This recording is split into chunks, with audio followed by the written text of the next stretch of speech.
Malam itu, hujan deras mengguyur kota Surabaya. Di dalam ruang dosen yang hanya diterangi lampu meja, suara degup jantung lebih keras terdengar daripada suara hujan. Tangan Ayu gemetar saat menyodorkan flash disk ke hadapan Pak Rama. Tapi, yang lebih membuatnya gugup bukan karena isi file skripsinya, melainkan tatapan pria yang 2 kali usianya, yang sudah seminggu ini menghantui pikirannya bahkan dalam tidur. Rama Setio Wibowo, Pak Rama, dosen mata kuliah psikologi sosial di salah satu kampus ternama di Surabaya. Umur 42 tahun, dikenal disiplin dan tegas di kelas, tapi punya sisi lembut dan perhatian saat berbicara empat mata. Sudah menikah dan punya 1 anak remaja. Berasal dari Surabaya Timur, logat Jawanya masih kental meski dia berusaha menetralkannya saat mengajar. Penampilannya rapi, wangi, dan selalu mengenakan jam tangan klasik yang jadi ciri khasnya. Di balik semua kesan bapak-bapak baik-baik, ada sisi dirinya yang mulai rapuh karena kesepian dalam rumah tangga. Ayu Larasati, mahasiswi tingkat akhir jurusan psikologi, umur 22 tahun, berasal dari Surabaya Barat. Ceria, cerdas, dan dikenal sebagai salah satu mahasiswa favorit karena kemampuan public speaking-nya. Tapi, di balik senyum manis dan gaya santainya, Ayu menyimpan kekosongan yang tidak bisa diisi oleh sekadar tugas atau prestasi. Ia tinggal sendiri di kos, jauh dari keluarga, dan sering menghabiskan waktu di kampus. Pertemuan intensif dengan Pak Rama karena bimbingan skripsi perlahan membuat perasaan yang semula kagum berkembang menjadi sesuatu yang tak boleh dimiliki. Awalnya, hubungan mereka hanya sebatas bimbingan. Ayu sering datang lebih awal dari jadwal, kadang cuman untuk melihat Pak Rama duduk sendiri di ruang dosen dengan kopi hitam dan lagu-lagu lawas dari speaker kecil di mejanya. Mereka mulai sering berdiskusi bukan hanya soal teori-teori psikologi, tapi juga tentang kehidupan, masa muda, dan hal-hal yang menyentuh hati. Aku kadang iri lihat kalian, anak-anak muda zaman sekarang. Hidupmu penuh pilihan, ujar Pak Rama suatu sore dengan pandangan kosong keluar jendela. Ayu hanya tersenyum kecil menatap wajah lelaki itu dengan rasa ingin tahu yang makin hari makin sulit dikendalikan. Waktu berjalan dan batas mulai kabur. Sentuhan kecil yang dulu dianggap kebetulan kini menjadi sinyal. Mata yang menatap terlalu lama. Suara yang lembut saat menyebut nama. Sampai akhirnya, di sebuah malam saat listrik kampus mati dan hanya mereka berdua yang tertinggal karena revisi skripsi mendadak, semuanya meledak. Ayu mendekat.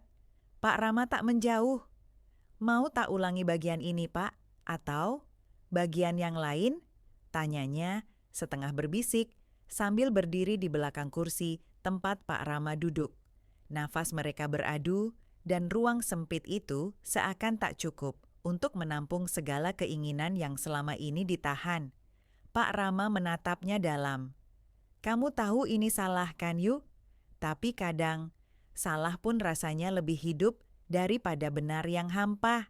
Dan malam itu jadi malam yang tak pernah mereka bahas lagi.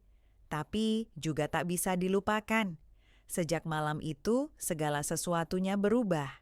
Ayu tetap datang ke ruang dosen seperti biasa, tapi kini ada jeda aneh setiap mereka bertukar pandang. Seperti ada sesuatu yang menggantung, belum selesai, namun terlalu berbahaya untuk disentuh lagi. Pak Rama mulai menjaga jarak. Ia tak lagi membalas chat Ayu di luar jam kerja. Bahkan saat membahas skripsi, nadanya kembali kaku, formal, seperti ingin menghapus jejak apapun yang pernah terjadi. Tapi Ayu tahu, penghindaran itu justru bentuk pengakuan paling jujur. Satu hari, Ayu nekat menunggu Pak Rama di parkiran dosen. Langit sore berwarna kelabu, angin membawa aroma hujan yang sebentar lagi turun. Saat Pak Rama keluar dari gedung, Ayu berdiri di samping motornya sambil menunduk. Pak, ucapnya lirih. Pak Rama menghela napas, menoleh perlahan. Kamu seharusnya nggak di sini. Aku cuma mau ngomong, katanya. 1 menit aja. Ia maju selangkah, cukup dekat untuk mencium aroma parfum kayu manis khas Pak Rama yang mulai ia hafal luar kepala. Aku nggak nuntut apa-apa, nggak minta status, aku cuma pengen tahu, malam itu buat Bapak itu nyata atau cuma hilaf? Pak Rama menatapnya dalam.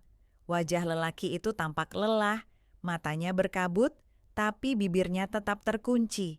Ayu tersenyum pahit, lalu melangkah pergi tanpa menunggu jawaban. Namun malamnya, ada pesan masuk di WhatsApp Ayu. Besok jam 9 pagi, di perpustakaan lantai 3. Jangan bilang siapa-siapa. Pagi itu, jantung Ayu berdegup keras saat menaiki tangga ke lantai 3. Tempat itu sepi, nyaris tidak pernah dipakai sejak renovasi tahun lalu. Ia menemukan Pak Rama berdiri di dekat jendela besar, membelakangi pintu. Begitu pintu ditutup, mereka hanya saling memandang tanpa kata. Lalu perlahan, Ayu maju dan meletakkan tangannya di dada Pak Rama. "Kenapa ngajak aku ke sini?" tanyanya pelan. "Karena aku udah nyerah," jawab Pak Rama tanpa ragu. "Aku udah terlalu jauh untuk mundur dan terlalu takut untuk maju." Lalu tangan Pak Rama menyentuh wajahnya. Kali ini tak ada yang menghindar, tak ada pertanyaan benar atau salah. Yang ada hanya 2 orang dengan segala luka dan kekosongan yang untuk sesaat merasa utuh hanya saat bersama. Pagi itu berubah menjadi siang dan siang menjadi senja, tapi mereka tetap di sana. Menghabiskan waktu dalam ruang rahasia yang tidak mengenal logika. Namun, kampus bukan tempat tanpa mata. Dan kabar, seperti angin, bisa menyelinap ke celah sekecil apapun. Hari-hari berikutnya menjadi ranjau. Tatapan orang-orang terasa lebih tajam. Ayu mulai merasa diawasi. Pak Rama mulai sering dipanggil ke ruang pimpinan fakultas. Di balik semua itu, mereka tetap bertemu. Kadang hanya untuk beberapa menit di parkiran gedung lama, kadang di kafe kecil yang jauh dari kampus. Setiap pertemuan singkat selalu berakhir dengan perpisahan yang makin menyakitkan.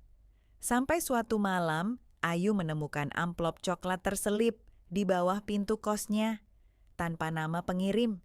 Isinya cuma 1 kertas printan, foto dirinya bersama Pak Rama di dalam mobil, wajah mereka jelas. Dan di bawah foto itu tertulis, 1 langkah lagi dan semuanya hancur. Ayu menatap foto itu dengan tangan gemetar.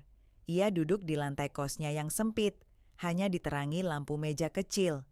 Matanya tak lepas dari gambar yang jelas-jelas menunjukkan wajahnya dan Pak Rama bersisian di dalam mobil, tertawa. Mungkin di momen paling ringan yang pernah mereka punya. Ancaman itu tidak main-main. Ini bukan sekadar iseng. Seseorang tahu dan seseorang ingin mereka jatuh. Tanpa pikir panjang, Ayu menelepon Pak Rama. Suaranya pelan tapi tegas. "Kita harus ketemu." Sekarang 15 menit kemudian, mereka bertemu di taman belakang kampus, tempat yang biasa sepi malam hari. Pak Rama datang dengan wajah tegang, dan begitu Ayu menunjukkan isi amplop, ia terdiam cukup lama. "Aku sudah bilang dari awal ini nggak akan aman," ucapnya akhirnya. Ayu menatapnya, matanya mulai memerah. "Tapi aku juga nggak mau pura-pura lagi, Pak. Aku udah terlalu dalam." Pak Rama menghela napas, lalu menatap sekeliling taman yang gelap. Kemungkinan besar ini dari orang dalam kampus, entah mahasiswa, entah staf. Kita harus waspada. Ayu mendekat, menggenggam tangan Pak Rama dengan kuat. "Kita lawan, atau kita kabur. Aku nggak peduli." Pak Rama menarik tangannya perlahan, tapi tak melepaskan pandangannya. "Kamu masih 22 tahun, Yu. Kamu masih punya masa depan. Aku ini dosen yang sebentar lagi digugat cerai. Kalau kabar ini sampai ke rumah, aku bisa kehilangan semuanya." Hening. Hanya suara jangkrik dan detak jantung yang berdentum seperti genderang perang. Lalu dari balik pohon besar muncul siluet seseorang. Langkahnya pelan namun pasti. Ayu refleks berdiri dan mundur, tubuhnya siaga. Pak Rama langsung berdiri di depan Ayu, melindungi. Sosok itu mendekat dan ternyata bukan orang asing, dia, teman sekelas Ayu. Biasa terlihat pendiam, selalu pakai hoodie dan duduk di belakang kelas.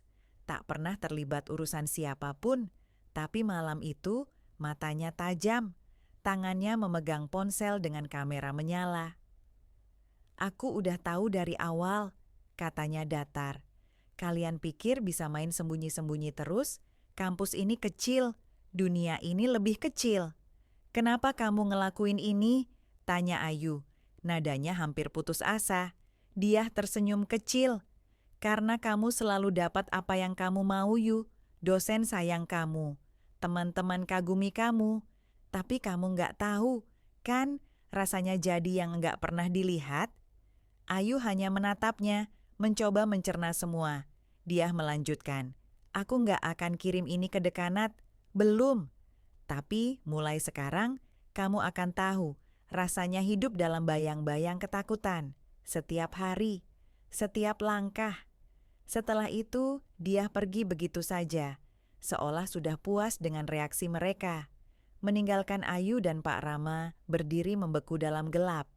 Ayu menggenggam lengan Pak Rama. "Kita nggak bisa kayak gini terus, aku capek takut." Pak Rama menatap langit. Malam Surabaya mendung, tapi tak juga turun hujan.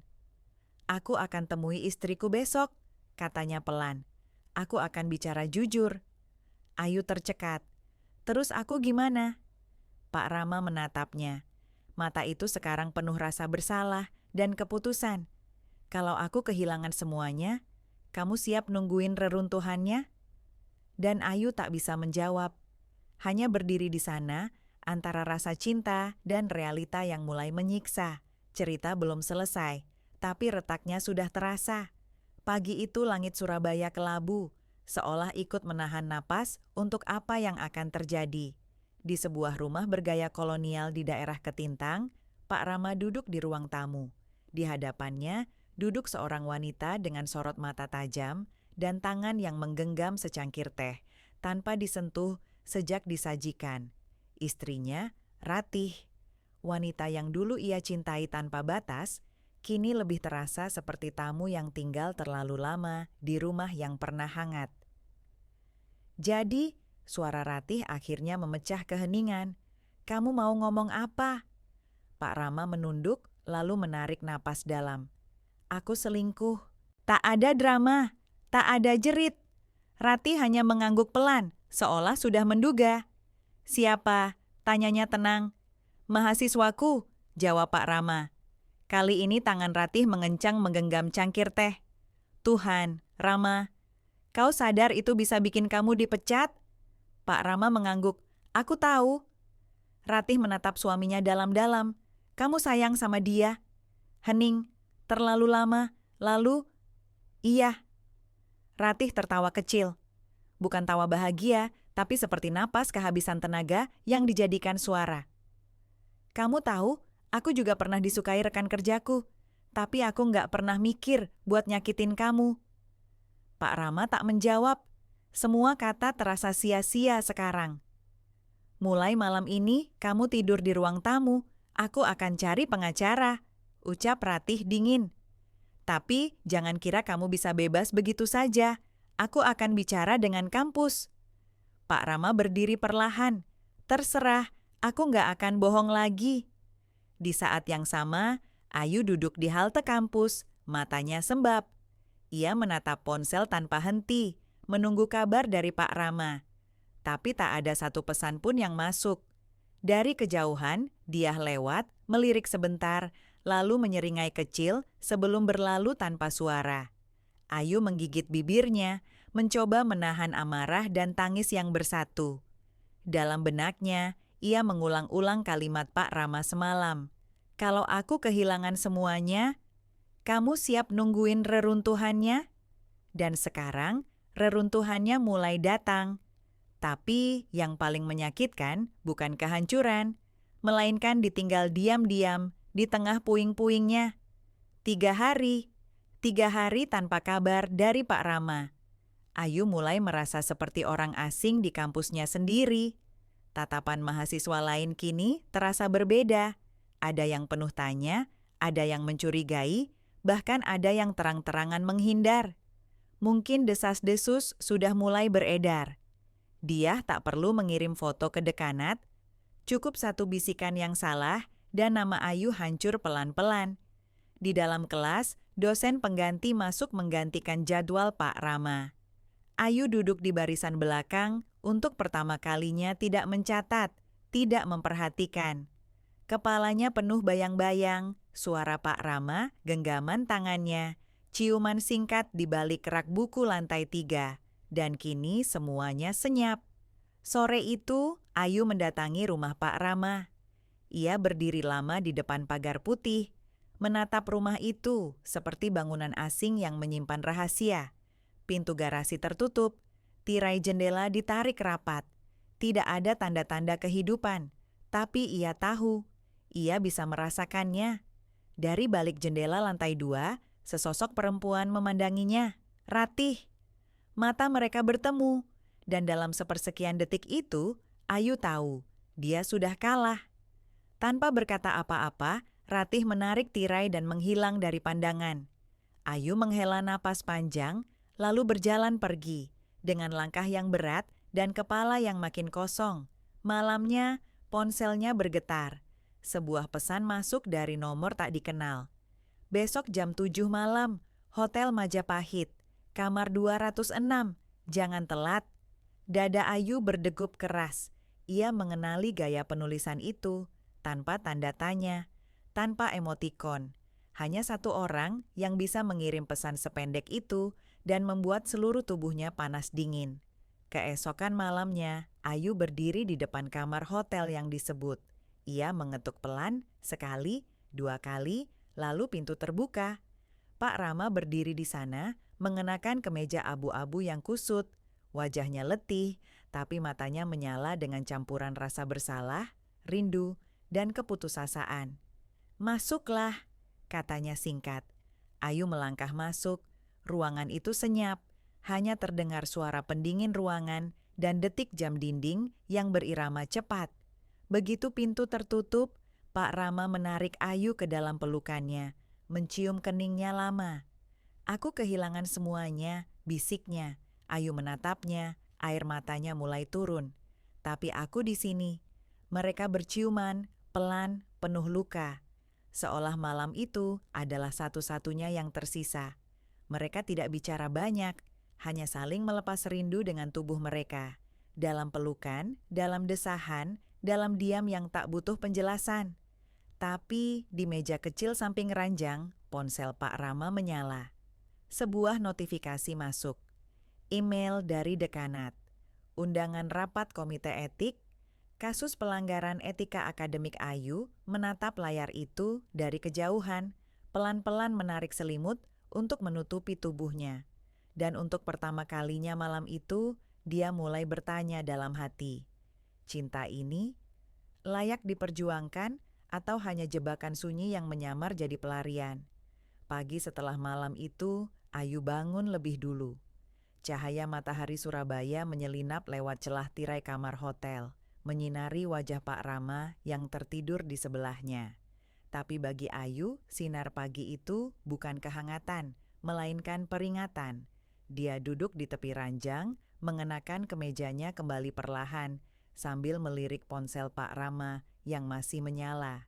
Notifikasi email itu masih ada. Tidak terhapus, tidak disembunyikan.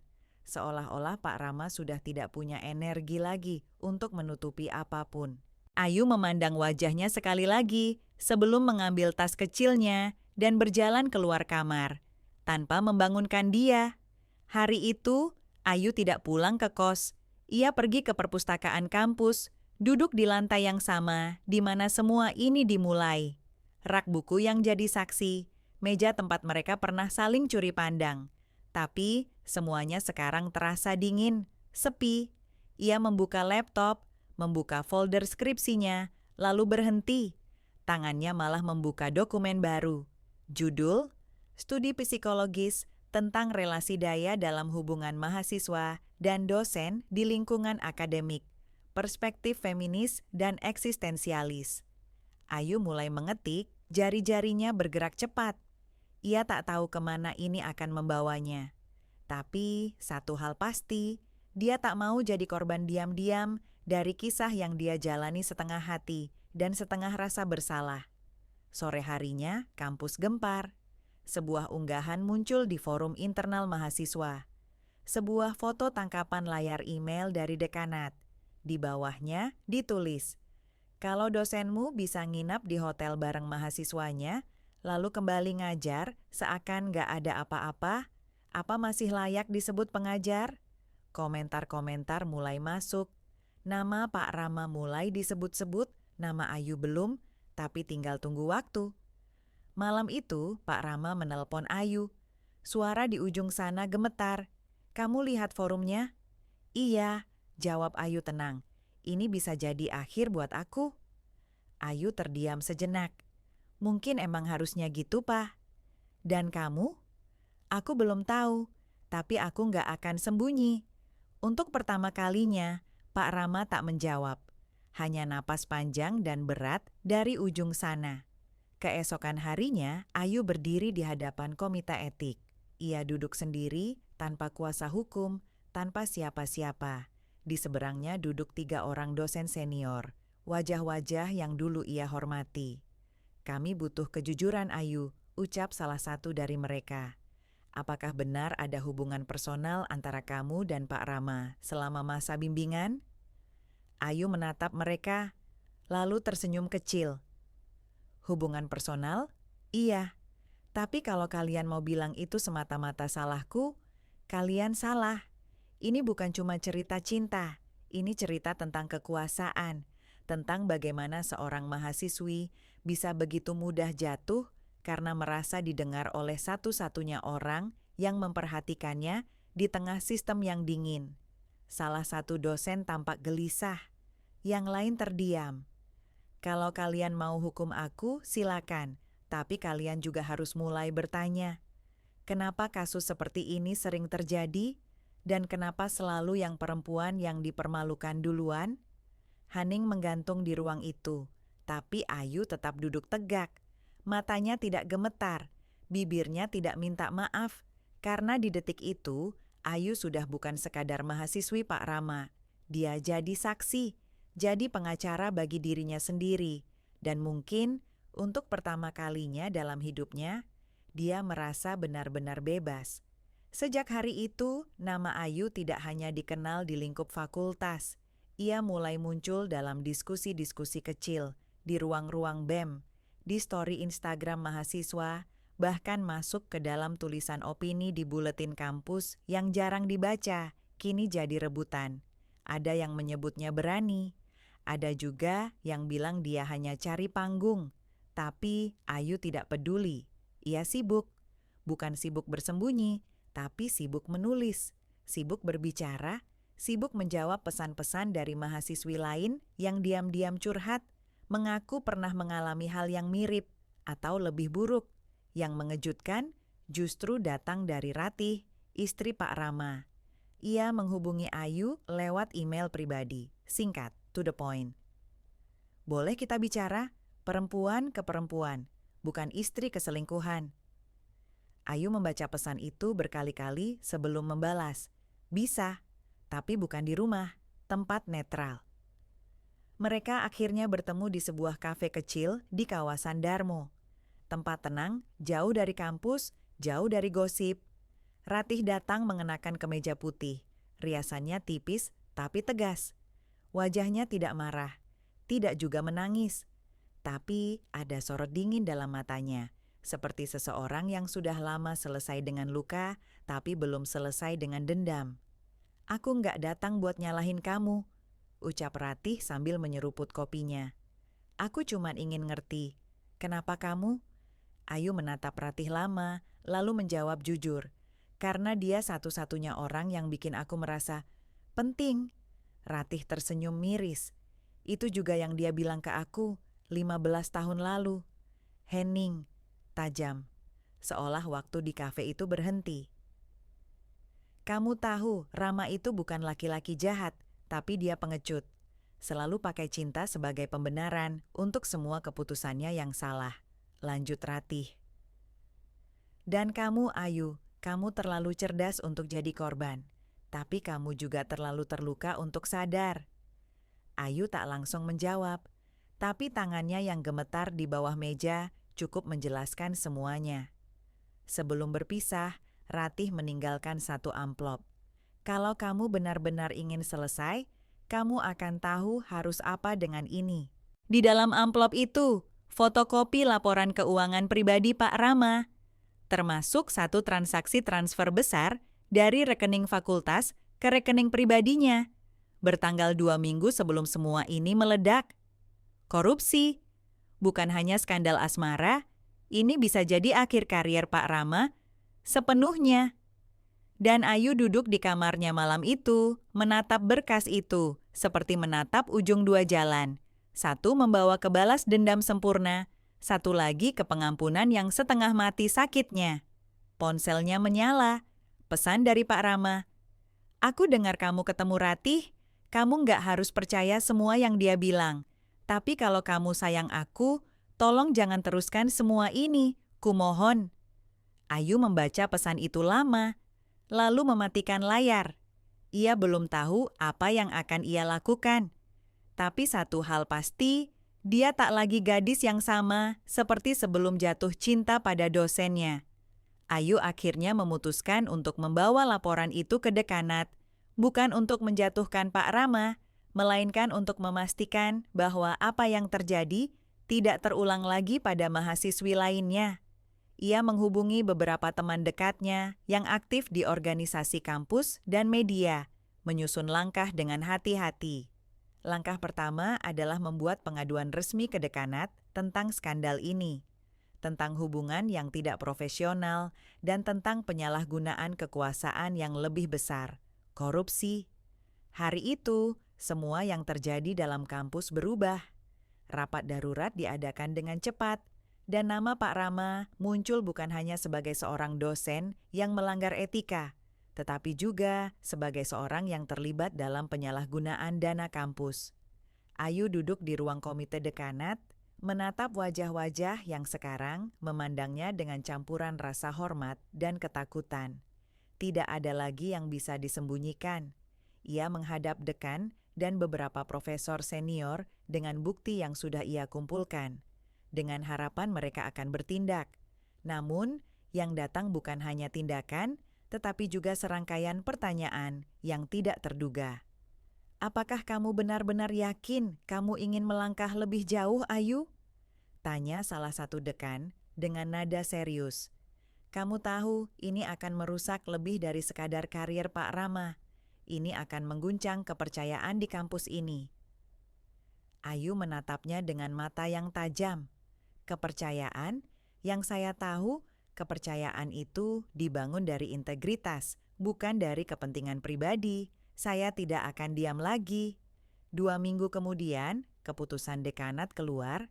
Pak Rama dipecat dari jabatannya sebagai dosen dan namanya dimasukkan dalam daftar hitam akademik universitas.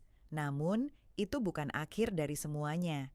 Berita itu menyebar cepat, bahkan ke media lokal.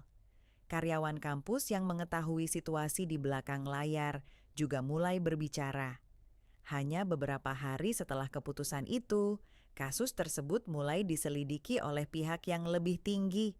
Polisi mulai mengusut korupsi yang lebih besar di dalam lingkungan akademik, yang melibatkan lebih banyak orang daripada yang bisa diperkirakan. Namun, meskipun Pak Rama terhukum dan kariernya hancur, Ayu merasa ada bagian dalam dirinya yang tetap kosong. Ia tidak merasakan kelegaan atau kemenangan seperti yang ia harapkan. Keputusannya untuk melangkah ke depan, membongkar kebenaran, membuatnya merasa lebih kuat, tetapi juga merasa semakin kesepian. Dunia yang ia kenal dulu, tempat di mana ia merasa aman di kelas dan di kampus, sekarang menjadi tempat asing. Malam itu, Ayu duduk sendirian di balkon kosnya. Hujan turun dengan lebat, seperti air mata yang jatuh dari langit. Pikirannya melayang pada Pak Rama, pada Ratih, pada dirinya sendiri. 2 tahun kemudian, Ayu lulus dengan gelar sarjana dan menerima tawaran untuk bekerja di lembaga swadaya masyarakat yang fokus pada perlindungan hak-hak perempuan dan mahasiswa. Ia menjadi seorang aktivis yang sering berbicara di seminar, sering menulis artikel di media, dan menjadi suara bagi mereka yang tidak bisa bersuara. Setiap kali ada kasus serupa yang terjadi, Ayu tidak hanya memberikan dukungan moral, tetapi juga membuka jalur hukum bagi mereka yang membutuhkan bantuan. Pada suatu malam, setelah rapat besar dengan organisasi, Ayu duduk di meja kerjanya, menatap foto masa lalunya di kampus, foto di mana ia dan Pak Rama tersenyum bersama. Di belakang foto itu, ia menulis di atas kertas kecil, "Tidak ada cinta yang layak dihancurkan oleh kepentingan pribadi." Ayu tahu, meskipun dunia tidak adil, ia bisa memilih untuk tetap berdiri teguh. Ia menemukan cara baru untuk menyembuhkan luka-lukanya, bukan dengan mengabaikan masa lalunya, tetapi dengan mengubahnya menjadi kekuatan. Dan meskipun banyak yang masih mencibirnya di luar sana, Ayu tidak peduli. Ia sudah menemukan siapa dirinya yang sebenarnya. Ia mematikan lampu ruang kerjanya dan berjalan keluar ke balkon. Hujan masih turun, dan kali ini Ayu tersenyum. Karena akhirnya, setelah semua yang terjadi, ia tahu bahwa ia tidak hanya bertahan, tetapi juga tumbuh.